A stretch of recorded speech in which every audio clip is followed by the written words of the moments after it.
السلام علیکم ورحمۃ اللہ وبرکاتہ۔ اعوذ باللہ من الشیطان الرجیم، بسم اللہ الرحمن الرحیم، رب زدنی علما۔ اخلاص سے روزے رکھنا بخشش کا ذریعہ ہے۔ اخلاص یعنی صرف اللہ کے لیے، ہر عمل اللہ کے لیے کرنا، اسے اخلاص کہتے ہیں۔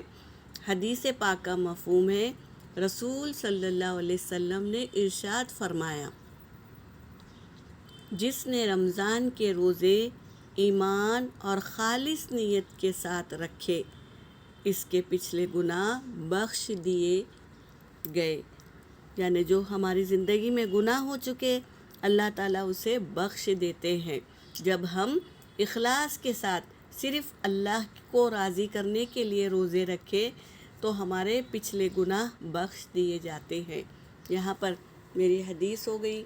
وآخر دعوانا ان الحمد للہ رب العالمین۔